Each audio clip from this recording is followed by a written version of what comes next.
Animal Run is a pacing game in which kids imitate the paces of fast and slow animals to learn how it feels to run at different speeds. In the process, they also learn to control and modulate their pace. Because kids run constantly in Animal Run, the game also helps build endurance. You can play Animal Run anytime, and it's a great way to work a lot of running into a session. Ready, go! You'll call out the names of different animals, Donkey. challenging your runners to emulate each animal's relative speed. That's the way. And cheetahs! Good group.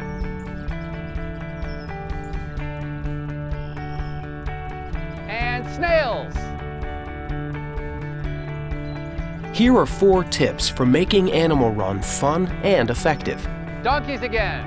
Slow and steady, that's the way. First, before you start the game, make sure your kids understand the relative speeds of the animals you'll call out. You might need to demonstrate the difference between sprinting like a cheetah and running somewhat slower, but still quickly like a horse. Pick animals that cover a range of 4 general speeds: a walk, a jog, a run, and a sprint. It's good to pick a handful of animals and call them out repeatedly so kids get accustomed to their speeds, but mix in some others to keep your kids on their toes. Limit sprinting to about 10 to 15 seconds at a time. The time for running, jogging, and walking animals can be up to 30 seconds or so, but to keep your kids engaged, don't go much more than 30 seconds without calling a new animal. Finally, ask your kids to pay attention to how it feels to run like each of the animals.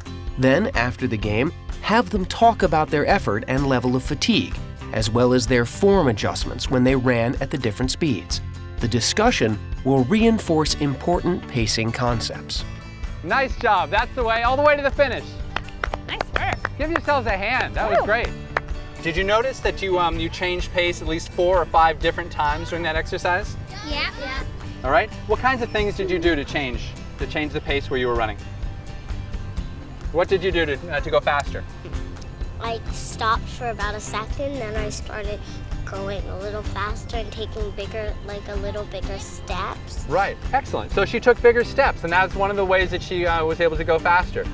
What happened to your arms when you took bigger steps? What happened to your arms? They got bigger in motion. Okay, good. So you can't run fast if your hands are staying down in this area, right? Okay, so your arms get bigger when your legs get, when your stride gets larger. What about your knee lift? What happened to your knees when you were going slow like a turtle? They didn't go up as much. Right, okay. They just kind of stayed down. They stayed down. Your knees stayed down when you were going slow like a snail. And then when you ran like a cheetah, what happened to your knees then? They got higher when I was going faster. Okay. Because if my knees were down a little, I wouldn't go so as fast. You wouldn't go as fast. Okay, great. That's a good observation. The last question, and this is the obvious one.